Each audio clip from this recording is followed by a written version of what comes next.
Olá, boa noite. Está no ar o AgroUrbano TV, um espaço criado para conectar o campo à cidade e o consumidor ao produtor de alimentos. O AgroUrbano é exibido para todo o Rio Grande do Sul pela BATV, canal 520 da NET, ou para o resto do mundo pelas plataformas digitais, o Facebook ou o YouTube da AgroUrbano. Bom, o nosso assunto de hoje é o arroz, um alimento para lá de popular na mesa dos brasileiros. Sandro, vamos falar com o Sandro Marques, aí, que é o nosso grande especialista na cozinha. Sandro, boa noite. Você usa muito arroz aí no seu dia a dia? Emerson, eu adoro arroz. Você sabe que arroz me faz lembrar aquele poema da Elizabeth Browning, que começa assim: de quantas maneiras eu te amo. Eu te amo da altura, do tamanho, da profundidade. Aí ela usa alma. Eu vou falar do meu apetite, né? A verdade é que eu gosto do arroz, porque o arroz é uma espécie de tela em branco, que a gente pode compor com qualquer coisa e sempre fica bom. O arroz é uma paixão, né, Sandro? É um alimento, também é sustentável. Bom, vamos falar sobre tudo isso, né? E vamos conversar sobre muito mais com os nossos convidados de hoje, né? E vão mostrar aí por que o Rio Grande do Sul se tornou o principal produtor de arroz do país. A gente vai conversar com a Lívia Carvalho, que além de produtora, ela é presidente da Associação de Arrozeiros de Palmares do Sul, Capivari do Sul, Osório, Cidreira e Balneário Pinhal.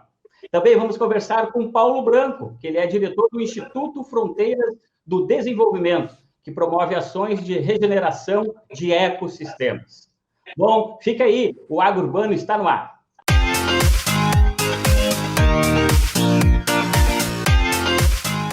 Bom, hoje o assunto é arroz. O Rio Grande do Sul atingiu em 2020 a maior produtividade de arroz da história do estado. Foram cerca de 8 milhões de toneladas. O arroz, sem dúvida alguma, ele é um alimento essencial.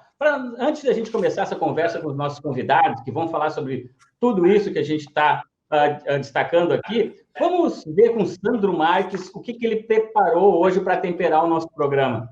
E aí, Sandro?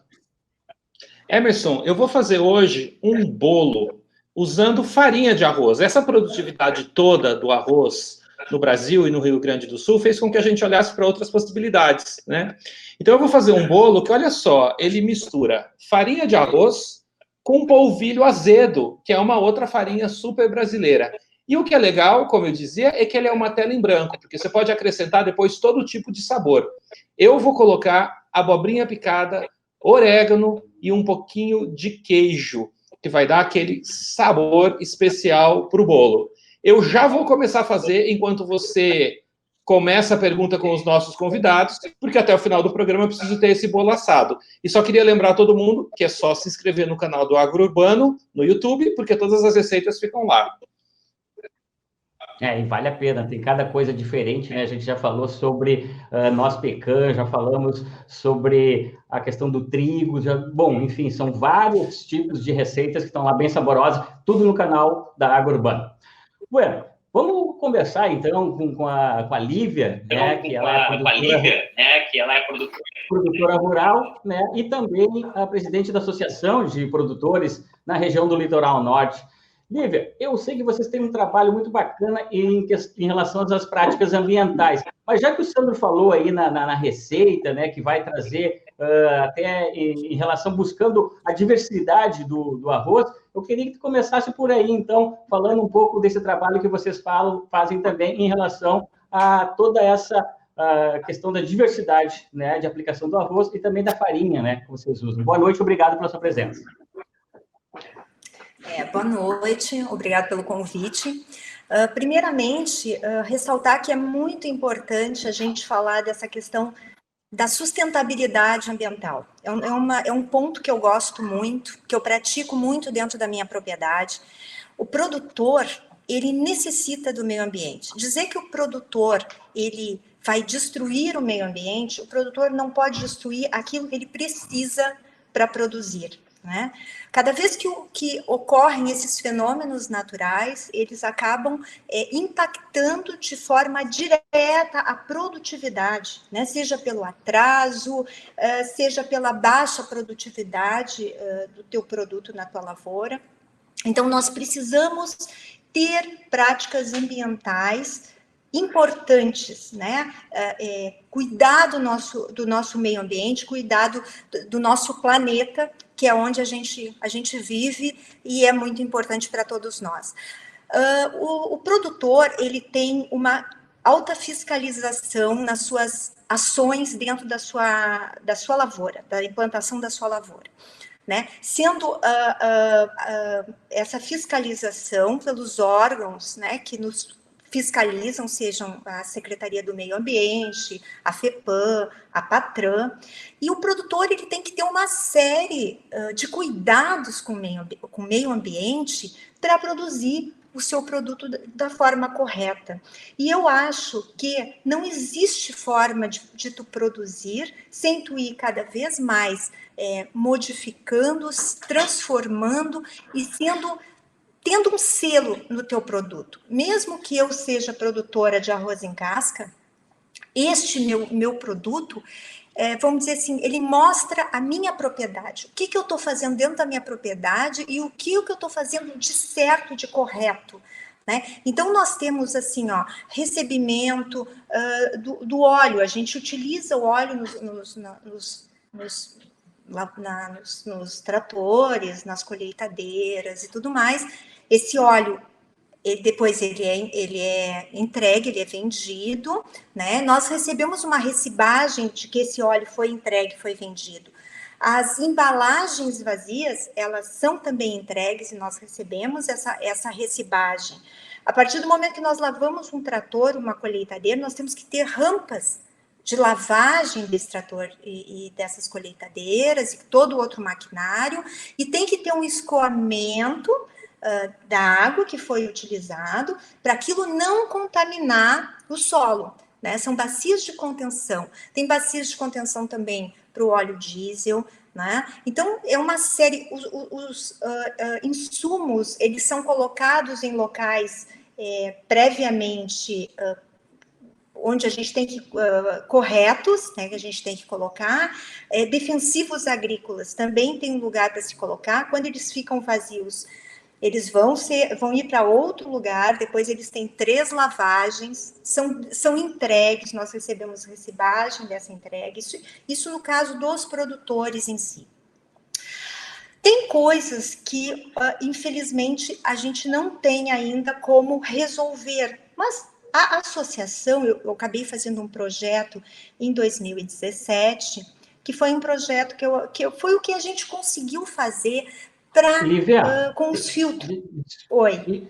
Lívia, deixa eu te interromper, só para a gente fazer, já que a gente está com o Paulo aqui também, vou fazer um bate-papo, assim, para ficar uma conversa bem dinâmica e também interessante para o telespectador, para que a gente possa, assim, ouvir sempre uma visão, assim, completa. Porque a gente quer ouvir esse projeto que tu mencionaste, mas vamos botar o Paulo na conversa e vamos ouvir dele também, assim, a importância, né, de tudo isso que vocês fazem lá do produtor. O Paulo é uma pessoa engajada em questões ambientais e sociais há bastante tempo e pode, engajado no sentido de trabalhar com isso, pode nos dizer o que representa, né, para o setor e para o consumidor esses tipos de preocupações ambientais. Paulo, boa noite, obrigado pela presença, viu?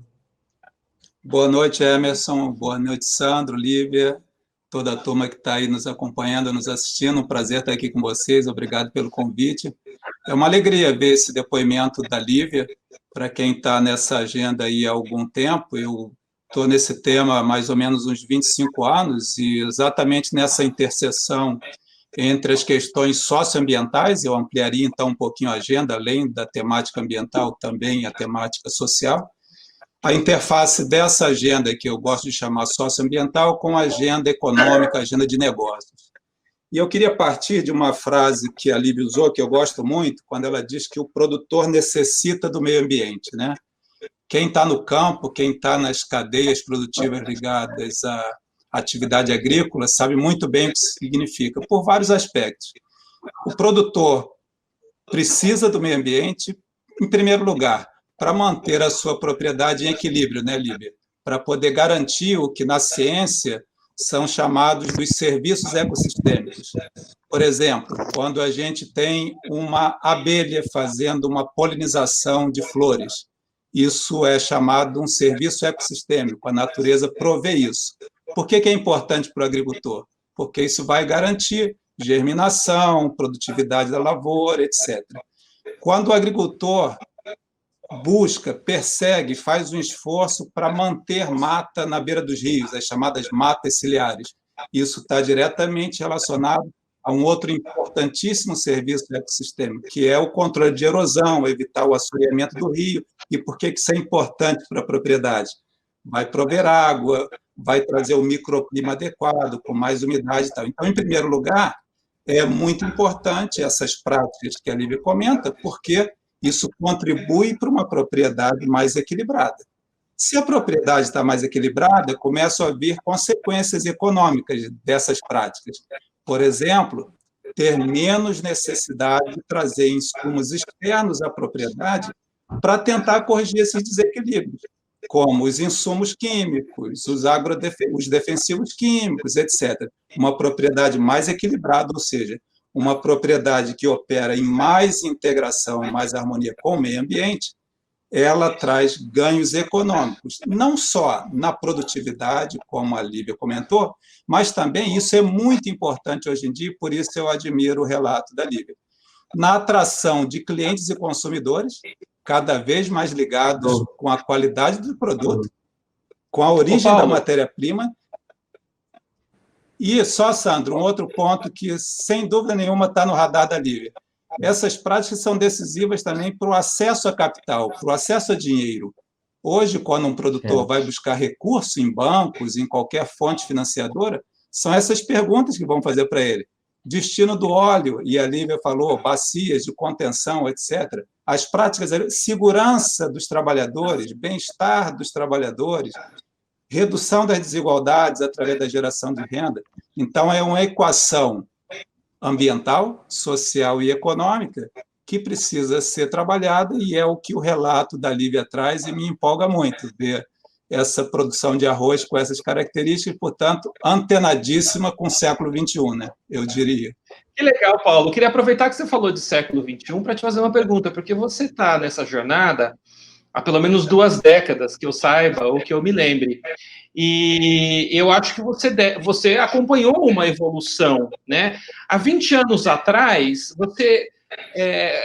quantas pessoas você encontrava que tinham esse discurso e essa prática parecida com a Lívia? Conta um pouquinho da evolução e particularmente dentro do meio agrícola. Só antes de você responder, eu queria dizer o seguinte: a receita que eu fiz é tão fácil que enquanto a Lívia estava fazendo, eu já misturei tudo, mal deu tempo de ver, e já coloquei no forno. Então, até o final do programa, a gente tem o meu bolo aqui de polvilho e farinha de arroz para comer. Vamos conferir. Que legal, Sandro. E aí, Paulo? Vou tentar fazer aqui uma síntese, então, sobre essa provocação que o Sandro faz. Não apenas no setor agrícola, né, mas nos setores econômicos em geral, se a gente faz um retrospecto aí dos últimos, talvez, 40 anos, nós temos lá uma época, vou falar aí nos anos 1970, 1960, em que fumaça era sinal de progresso, né? A sociedade aceitava que, para alcançar o prometido progresso, era aceitável poluição, efluentes, derrubada de florestas para colocação de estradas, indústrias, etc. Isso não deu muito certo. Muitas coisas indesejáveis aconteceram, acidentes ambientais gravíssimos, perdas de vida gravíssimas, destruição irreversível de alguns ecossistemas, e a resposta a isso foi, por pressão da sociedade civil organizada, muitas organizações ambientalistas surgindo, resposta foi regulação. A Lívia fez um comentário, né? Existem muitas regulações na área ambiental, muitas delas decorrem desse momento da sociedade, uma necessidade de conter impactos ambientais e sociais provocados pela atividade econômica. O que isso provocou nos empreendedores, nos empresários, inclusive nos agricultores? Uma percepção que perdurou até aí os anos 90, de que falou em temas socioambientais, estava falando de custo, estava falando de litígio, estava falando de multas, estava falando de perda de oportunidades. O que tem mudado fundamentalmente? O que tem mudado fundamentalmente é que a percepção já é de que Essas agendas sociais, ambientais, significam também redução de custos, redução de despesas, e a Lívia trouxe vários exemplos, né? Quando você elimina resíduos, elimina refugos em processos produtivos, você está diminuindo o consumo de matérias-primas, você está diminuindo exposição a multas, portanto, você está diminuindo custos. E, ao mesmo tempo, você está criando várias oportunidades. Por exemplo, acesso a mercados. A Lívia usou o exemplo das certificações, né, Lívia? Você falou de selos. Por que eles são importantes? Eles são importantes para atrair clientes, para fidelizar clientes e até entrar em mercados que você não entraria se não tivesse esses selos. Na área ambiental, relacionada à agricultura, Lívia deve estar lidando com isso, as certificações orgânicas, que são hoje decisivas para a entrada em determinados mercados mais maduros. Né? O depoimento do Paulo é muito... Não, o seu depoimento é muito interessante, ele vem bem ao encontro mesmo, né, da proposta do nosso programa do Agrourbano, que muito mais do que promover hoje vivemos num momento de uma comunidade muito polarizada, e a gente aqui quer mostrar que a questão do agro e do urbano é possível você conseguir conciliar a questão ecológica, a questão ambiental e a produção de alimentos. Né? Então, a gente, através de alguns exemplos, como a Lívia falava, e com isso eu vou passar a palavra para a Lívia de novo, né? Para ela continuar falando dessas experiências. E é isso que hoje a gente quer mostrar aqui. Você está trazendo aí, né, mudanças ao longo do tempo, em função de uma questão de mercado, uma consciência ambiental, e a gente, através da Lívia, que faz esse trabalho lá com a questão do arroz, produtora rural, está nos trazendo exemplos onde que ela... Até porque o Rio Grande do Sul aumentou a área... aumentou a produtividade e diminuiu a área plantada, reduziu em 50% o uso de água desde os anos 60 para cá. Então, são uma série de exemplos. E aí, Olívia, eu gostaria que você continuasse, então, falando dessas experiências que você desenvolve aí em relação à questão ambiental. E até esse trabalho do produtor já começa no momento em que ele faz a sua lavoura, né, a consorciação das culturas, que hoje não temos uma monocultura, nós temos 3, 4 produtos que tu planta durante o ano, isso aumenta a rentabilidade do produtor, né, gera matéria orgânica no teu solo, né, porque tu faz a agricultura moderna, tu revolve muito menos o teu solo e faz o plantio direto, tu fica com palhada no teu solo, essa palhada é matéria orgânica que está ali acumulada no teu solo para te plantar o teu próximo produto, né? Então com isso é muito importante. Tu faz uma boa drenagem no teu solo, tu faz uma preparação que tu vais, numa mesma área, conseguir um resultado muito maior do que antigamente. Então, hoje, a tua produtividade é bem maior. Tu está plantando naquele mesmo hectare e está produzindo mais, tu está sendo sustentável com isso. Né? Porque tu está usando os mesmos produtos e tu está produzindo mais. E tu está produzindo o ano inteiro. Então, tu tira, por exemplo, o arroz, tu bota soja, tu bota pecuária, tu planta as pastagens, tu está tendo rentabilidade dentro da tua propriedade rural, tu está dando emprego para as pessoas, né? Então, tudo isso não tem como não se falar na sustentabilidade ambiental. Não existe hoje, porque a cara da tua propriedade é o que tu faz de bom dentro dela e tu pode mostrar para as pessoas, que as pessoas sabem que tu está sendo correta no teu trabalho, tu está fazendo aquele trabalho corretamente. Quando eu entrei, então, na Associação de Arrozeiros, com outros projetos que eu tive, um deles foi o projeto Produzir para Preservar, né? Usamos esse nome. Nós pegamos uma empresa de consultoria ambiental lá da nossa região, porque a gente sabe que tem aquela política do reverso. Tu compra um filtro de óleo, né? Tu tens o direito de ir lá na empresa e entregar aquele filtro utilizado, né? Mas a gente sabe que isso não acontece. Muitas vezes tu vai lá na empresa, eu não estou recebendo esse filtro. Então, gera um problema muito grande, porque o produtor compra filtro em vários lugares também. O que eu pensei? Bom, eu vou fazer campanhas anuais pela associação, pegar uma empresa Vou dar um exemplo. Usamos a Agrofel, que é uma empresa lá da nossa região. Este ano a gente quer usar a empresa... Pode falar a sua região, Lívia, desculpa, pode falar a sua região, talvez até quem está nos acompanhando não sabe a sua região, pode até dizer daí qual é a sua região. Palmares do Sul, Mostardas, Capivari, o litoral norte do Rio Grande do Sul. Até nós temos um selo de denominação de origem e indicação geográfica do arroz, o primeiro selo de denominação de origem do Brasil, que vem muito a calhar nessa questão de sustentabilidade, né? Porque um selo tem tudo isso, é a parte dos teus colaboradores, é a parte do meio ambiente, isso aí tudo vai alavancar o teu produto através do selo. Mas daí, comentando, conversei com essas empresas, o que a gente vai fazer? Vamos conseguir um container de uma empresa que faz a reciclagem desses filtros de maneira correta, porque não interessa a gente pegar um filtro e largar lá e dizer assim, não te vira com esse filtro.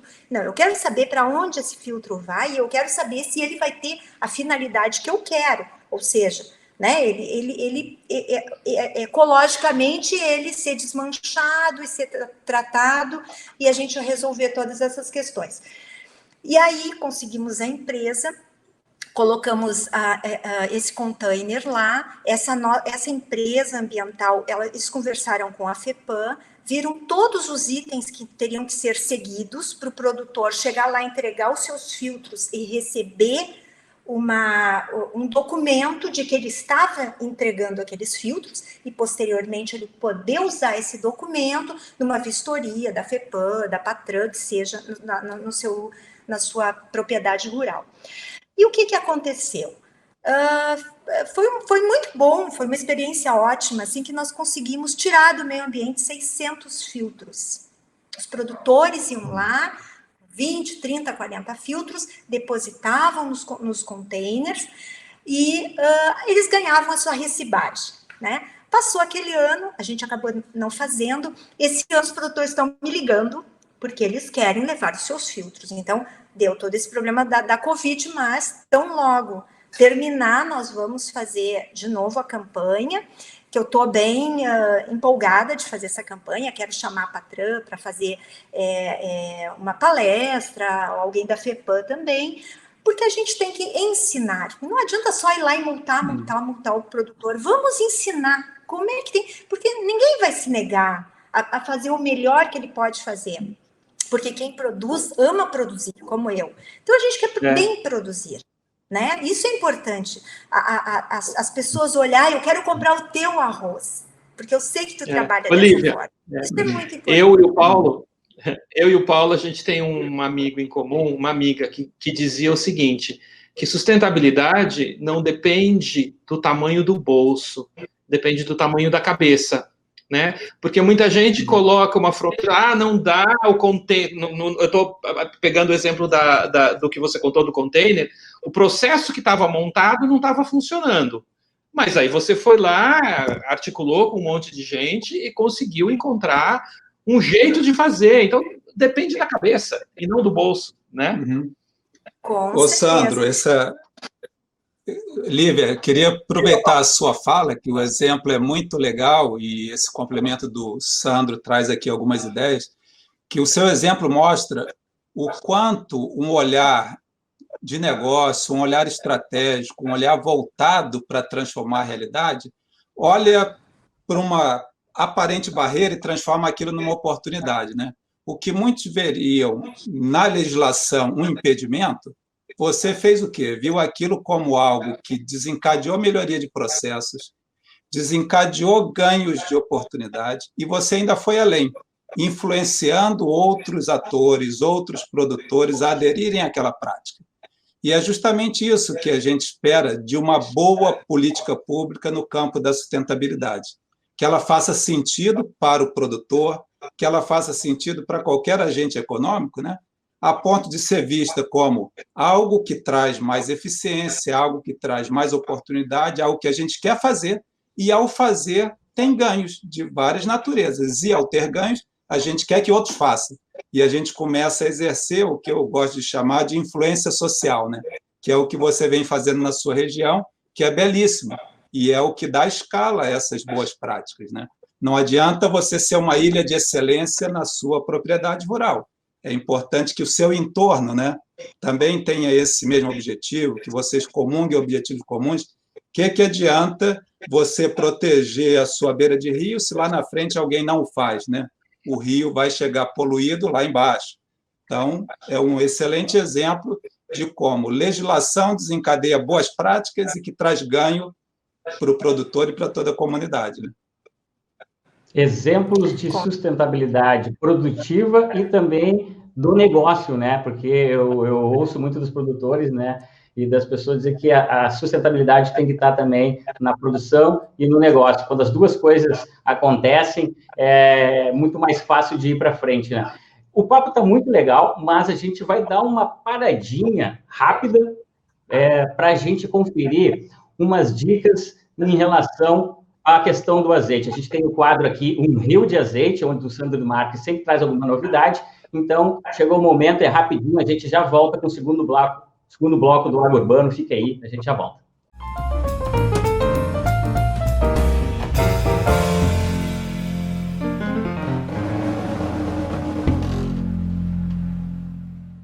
Uma pessoa sem filtro é intensa, pode falar algumas verdades, mas também pode estragar uma relação.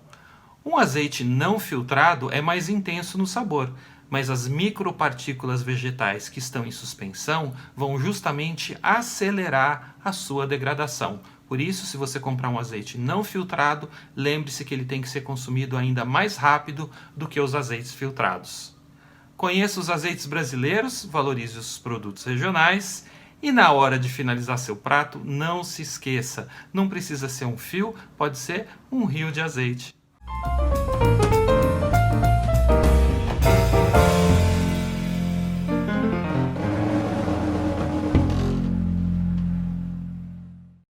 Bom, estamos de volta com o segundo bloco do Agro Urbano TV, um programa para conectar o campo à cidade, o produtor ao consumidor. Hoje, nosso assunto é arroz. A gente, antes de retomar essa conversa, vamos falar com o Sandro Marques para ver como anda a receita que está preparando de hoje para organizar esse programa e também para trazer essas sobre a questão do arroz, né, Sandro? Ô Emerson, além de falar da receita, você viu só que eu falei de filtro também, né? No quadro Um Rio de Azeite. Olha só. Como essa receita é facílima, ela está no forno. Daqui exatamente 6, 7 minutos, eu vou levantar daqui para dar uma espiadinha no forno e já tirar. Está um cheiro delicioso aqui na minha cozinha. E eu queria aproveitar esse momento para fazer uma pergunta para o Paulo sobre o instituto do qual ele é diretor. Eu dei uma olhadinha aqui no Google e o instituto diz que ele é um Think and Do Tank. Eu preciso de uma legenda para entender o que o Instituto faz. Legal, Sandro. Bom, o Instituto se chama Instituto Fronteiras do Desenvolvimento, e esse nome tem a ver com uma perspectiva de trabalhar em temas que estejam na vanguarda da agenda do desenvolvimento sustentável. E por que essa terminologia, Think Tank ou Think and Do Tank? O think tank é um tipo de organização bastante comum em vários países, no Brasil isso começa a ganhar mais dimensão, que trabalha no campo da pesquisa aplicada, né? Produção de conhecimento que parte sempre de um desafio real da sociedade. Há algum desafio a ser solucionado e é preciso gerar conhecimento para solucionar esse desafio. O nosso olhar é um olhar para os desafios da sustentabilidade, para aqueles assuntos que estão na interseção entre meio ambiente, sociedade e negócios. E nós não queremos apenas fazer pesquisa e propor soluções, mas também atuar na implementação, na intervenção. Por isso, do Think and Do Tank tem a ver, então, com a ideia de, além de produzir conhecimento, intervir na realidade sobre a qual o conhecimento foi construído e fazer um piloto e tentar criar uma solução. Solução em que campo? No campo da sustentabilidade. Por exemplo, promovendo, como o Emerson falou lá no início, a regeneração de ecossistemas, a redução das desigualdades, através de modelos de negócios mais afinados com o século XXI, a exemplo da produção de arroz da Lívia. E, ao fazer esse piloto e dando certo, qual é o próximo passo? Trabalhar para que isso ganhe escala, articular vários atores para que isso ganhe dimensão. Um pouco como a Lívia faz lá na região dela, articulando outros produtores para que aquilo não fique só na propriedade dela, né? Então, é produzir Você tem um exemplo, Paulo? Sim, vários exemplos. E aí eu trago por questões relacionadas à agricultura. Nós temos olhado com muita atenção para os desafios de inclusão da agricultura familiar na cadeia de alimentos. Hoje, esse é um grande desafio, em particular no momento atual, por conta da pandemia. A Lívia deve estar lidando com esse desafio, né? As cadeias de valor sofreram rupturas, os mercados pararam de comprar, as pessoas não podem ir aos centros de aquisição de produtos e os produtores, muitos, estão perdendo produção em função dessa dificuldade de colocar produto e etc. Uma necessidade que tem emergido é, por exemplo, plataformas eletrônicas, marketplaces que coloquem em contato o campo com a cidade através desses canais, que já são tão utilizados para outros bens, para outros produtos. Vários pilotos estão acontecendo em relação a isso e eles precisam ganhar escala. Esse é um exemplo de produzir conhecimento relacionado à agricultura familiar, precisando acessar canais que foram impactados pela pandemia e que precisam ser restaurados. Como faz isso? E depois, como é que dá escala a isso, dado que já é sabido, nós vamos conviver aí com esses desafios do isolamento social e tantos outros desafios provocados por pandemias ainda por um tempo, e até outras pandemias são previstas, dado o nível de desequilíbrio que a gente provocou nesse planeta, né? Responsabilidade nossa, uma sociedade que não conseguiu encontrar resposta para desafios dessa natureza. Né, os desafios são grandes mesmo, e a questão aí de, através das mídias digitais, as ferramentas digitais aí, tem sido uma forma de minimizar um pouco desses impactos. Lívia, eu queria saber de ti um pouco lá sobre a questão da confraria que vocês têm das mulheres produtoras, um pouco desse trabalho que vocês fazem sobre a farinha, né, de arroz, inclusive que faz parte da cesta básica, né, tem toda essa questão do glúten. Fala um pouquinho sobre esse trabalho, que é muito valioso também, feito por vocês lá na Confraria das Mulheres. Bom, em 2015, quando eu entrei como diretora social para a Associação dos Arrozeiros, então eu comecei esse trabalho da divulgação dos derivados do arroz. Por que eu comecei esse trabalho? Porque eu pensei assim, o arroz, ele não pode ser oferecido somente de uma única forma. Temos muitas formas pelas quais apresentar o arroz, não só ele soltinho na mesa, mas também como a farinha. Como vocês sabem, eu gosto muito de falar nisso, que o arroz é um produto minimamente industrializado. Ele chega numa cooperativa, numa indústria, né? Ele é seco, é tirado a casca e você tem um arroz integral, né? Um arroz maravilhoso, integral, que tem o farelo do arroz, altas propriedades nutricionais. Aí ele passa por um processo de brunimento, através com pedras, ele vai saindo um pouquinho do farelo. Depois ele tem um outro polimento à água, que sai o restante do farelo e tu tem o arroz branco. Desde o momento em que entra dentro de uma cooperativa até que o arroz sai, não é tocado mais a mão das pessoas no produto, é tudo feito através de máquinas. Então é muito importante dizer isso, porque muitas vezes a pessoa tem preconceito, o arroz é colocado produtos químicos para o arroz ficar branco. Não, o arroz ele é minimamente industrializado. Então começamos a unir um grupo de mulheres, que hoje nós somos 30 mulheres, e o nosso trabalho é valorizar a cadeia produtiva do arroz. É nós sairmos da nossa propriedade rural e fazer o trabalho porteira fora. Ir em escolas, universidades, apresentar trabalhos em reuniões de mulheres, reuniões de agronegócio, onde a gente puder estar, a gente vai. Geralmente, nós levamos pratos que a gente produz com a farinha do arroz. Então, a gente monta mesas para as pessoas experimentar. né? As pessoas chegam e olham aquele monte de produtos, elas dizem, isso é tudo feito com a farinha do arroz? Sim, é tudo feito com a farinha. Eles experimentam e eles gostam. Mas a gente tem, a nossa ideia de ir até as pessoas é que a gente tem que conhecer o nosso consumidor, a gente tem que conhecer a nossa comunidade. A gente chega nessa nossa comunidade, sejam escolas de crianças pequenas, que a gente já foi com crianças de 2 aninhos, ensinamos a plantar o grãozinho do arroz, comeram os bolinhos, a gente já foi conversar com crianças maiores, mostrar esse lado do produtor, o que a gente faz, como é que o produtor trabalha, os impostos que o produtor paga, eles voltam para essas comunidades. Eles acabam voltando em forma de saúde, de educação, de infraestrutura. Então, nós estamos mostrando a importância do produtor dentro da comunidade. Dizer também que o produtor, ele tem toda uma gama de empresas que estão trabalhando dentro dos municípios e são direcionadas ao produtor. Eles vendem adubo, vendem filtros, peças, implementos, e elas estão ali dando emprego para as pessoas, porque existe um produtor que está produzindo lá no campo. Então, não é só o produtor, mas toda essa gama de empresas que estão ali. Então, nós começamos a trabalhar e criamos um livro, né, esse livro de receitas típicas do litoral.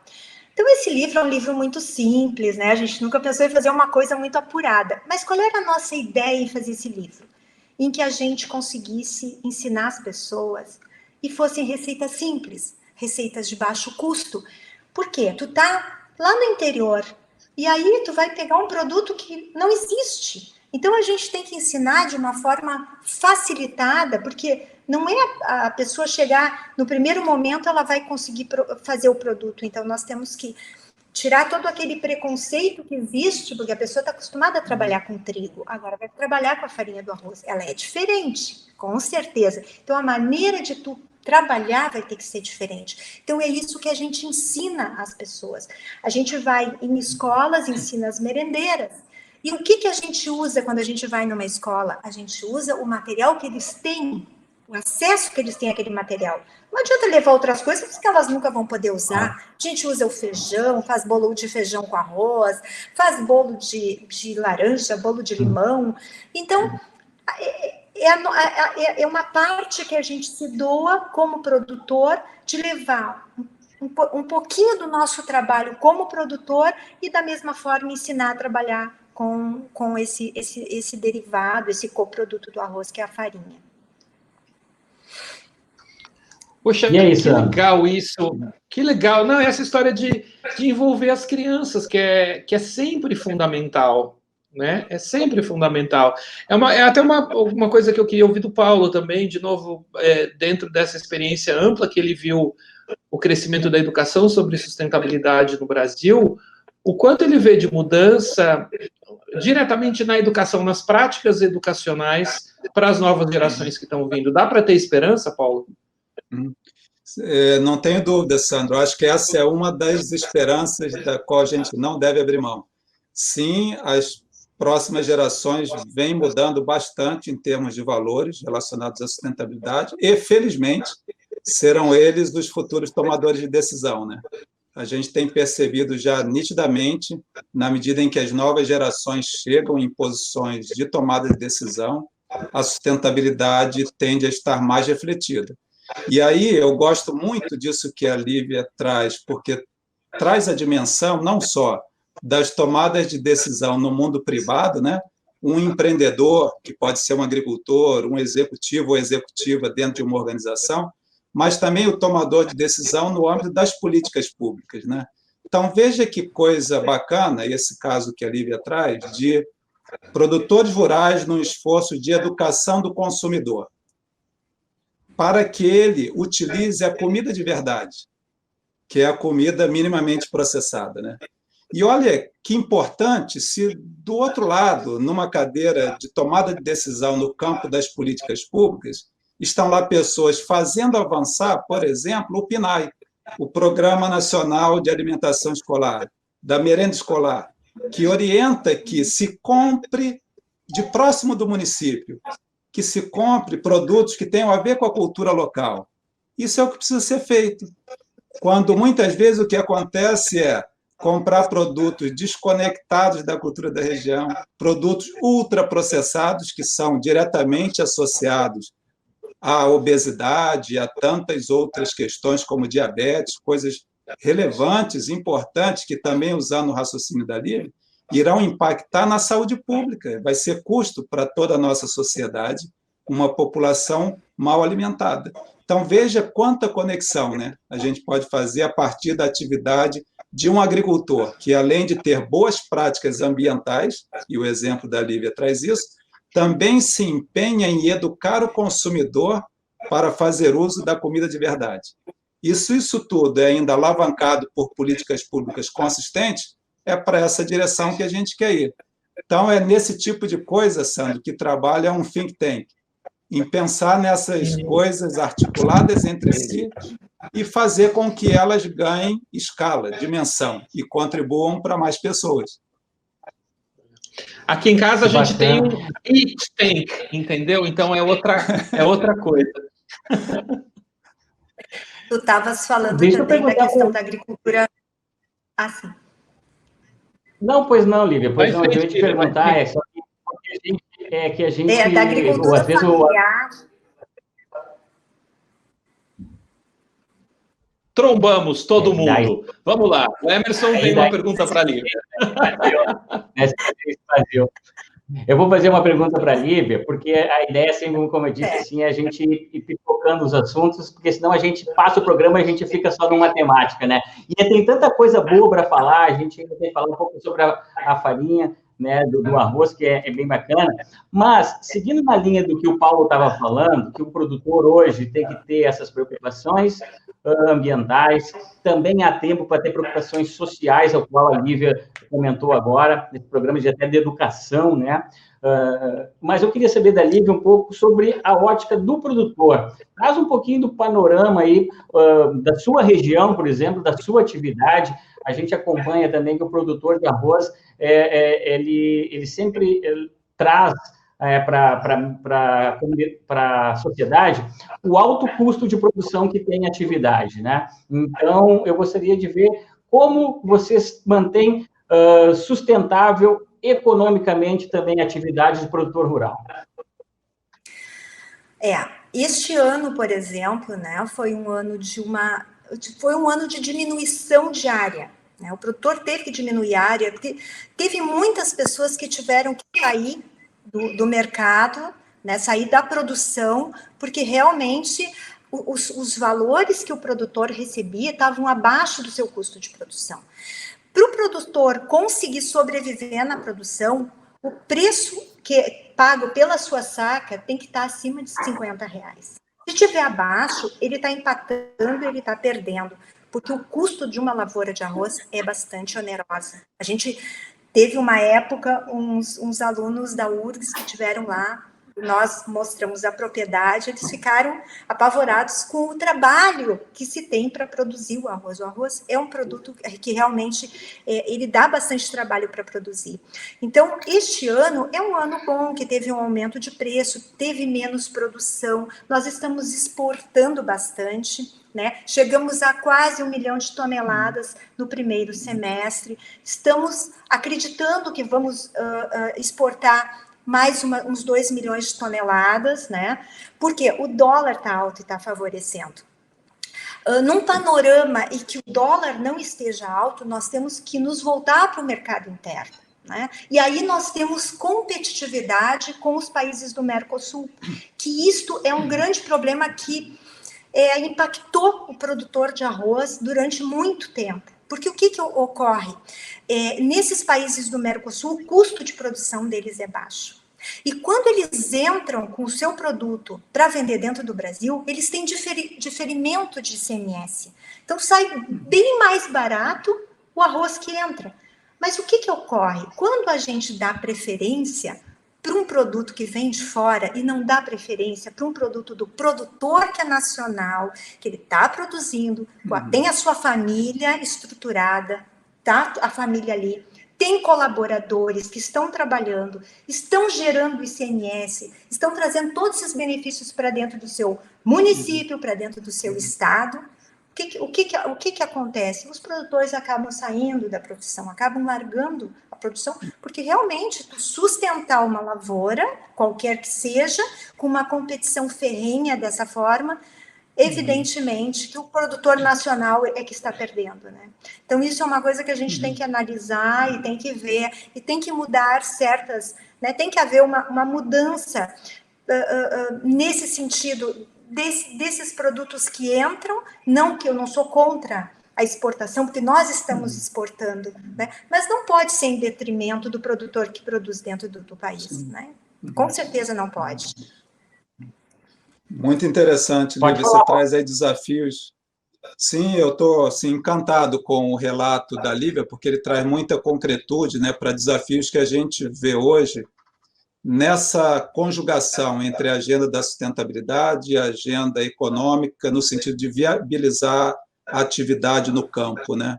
Então, a Lívia traz aí uma realidade que é a redução das áreas, né? Hoje se fala na necessidade de intensificação da produção sustentável no campo, né? Que é você, em um menor espaço de terra, conseguir produtividade de que maneira? Fazendo coisas que a Lívia falou, plantio direto, integração lavoura-pecuária-floresta, consorciação das leguminosas com os cereais, as leguminosas fixam nitrogênio na sua raiz e fica esse nitrogênio disponível para as gramíneas e os cereais, não é, Lívia? Então, isso traz exemplos interessantíssimos que me permitem agregar no que a Lívia traz outros aspectos que ajudam no equilíbrio econômico. A Lívia falou de preço, mas tem uma outra dimensão que precisa avançar muito no Brasil, que é o acesso a crédito, né, Lívia, para o produtor rural. Uma iniciativa muito interessante que precisa, de novo, ganhar escala, mais gente conhecer, mais instituições financeiras ofertarem, que é o chamado Programa ABC, Agricultura de Baixo Carbono. O que é isso?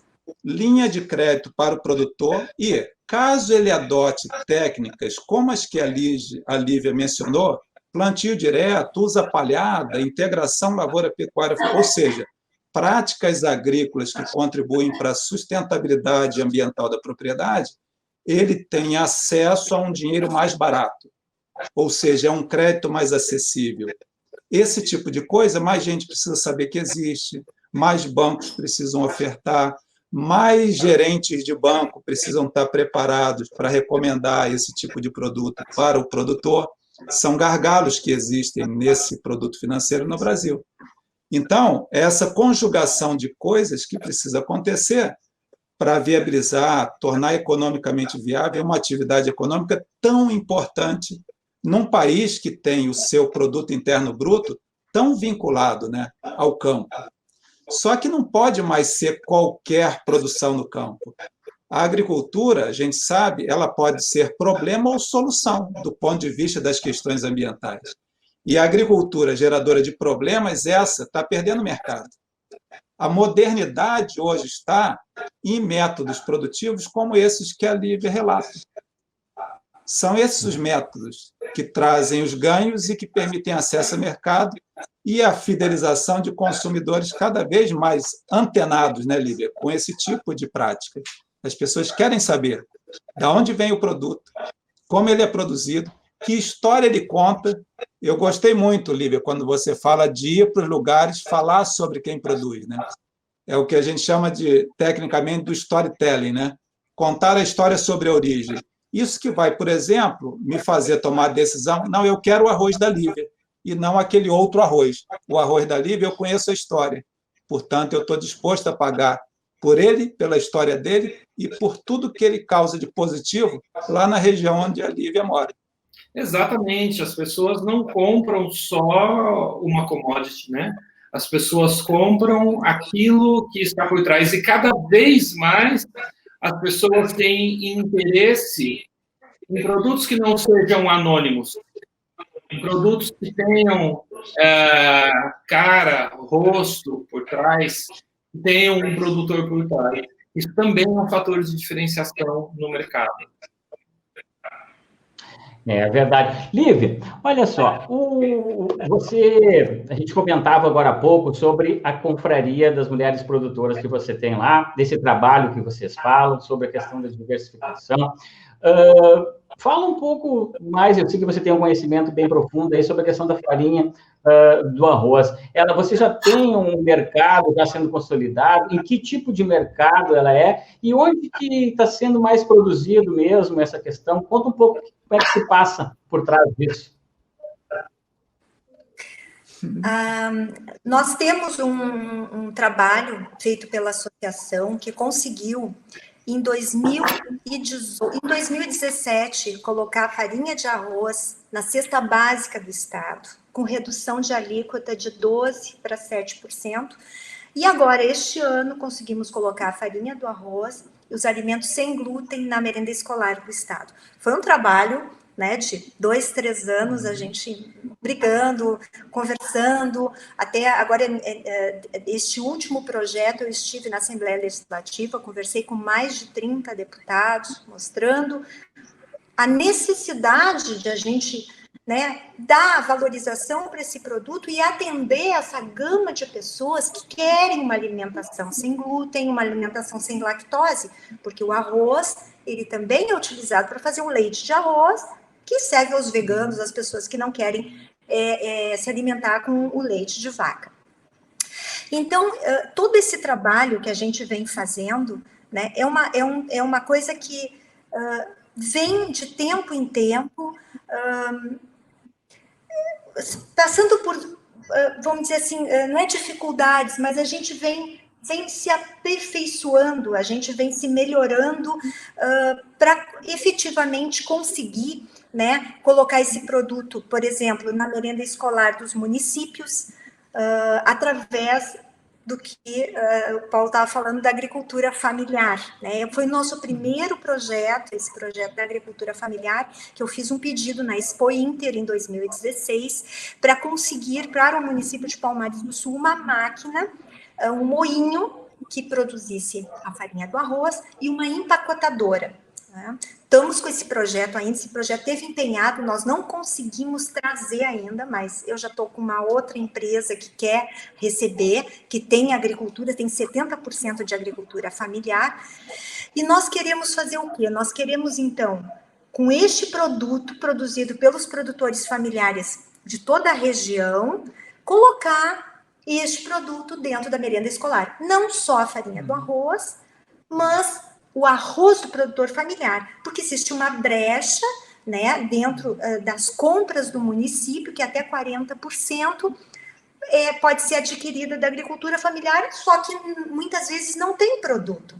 E com isso, nós vamos conseguir efetivamente botar esse produto. Quando nós visitamos as escolas, as merendeiras perguntam assim, mas por que o arroz aqui de Palmares e região não é consumido dentro das escolas nossas? Compram arroz de outros lugares. Eu disse, não, mas a gente vai mudar essa realidade a partir do momento que nós conseguirmos implantar o nosso projeto e efetivamente botar esse produto. Por isso que nós ensinamos as merendeiras, a gente vai nas escolas, para efetivamente que elas comecem a usar e que haja uma consorciação alimentar diferente. Não usar alimentos só que contenham glúten, mas também usar alimentos que não contenham glúten para melhorar a saúde das pessoas, né? Porque hoje em dia, tipo os americanos, já 30% dos americanos ou diminuíram, cortaram totalmente o glúten ou diminuíram drasticamente a alimentação com glúten. Então, isso é uma tendência forte que já vem há alguns anos e vai continuar, com certeza, as pessoas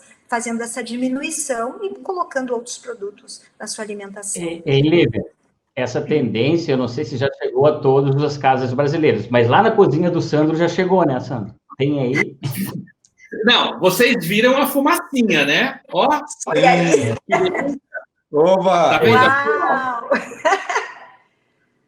Ó, Que lindo! Fala um pouco dessa receita. Delícia, quentinho. Isso aqui, ó, é uma xícara de farinha de trigo, uma xícara de farinha de arroz, desculpa, sem trigo, sem glúten. Farinha de arroz e polvilho azedo, que dá um sabor super gostoso. E eu coloquei queijo e pedaços de abobrinha, por isso que tem um verdinho aqui. Tá fofinho, cheiroso. E enquanto a gente começa a se despedir, eu vou fazer um lanchinho. Viu só, Paulo?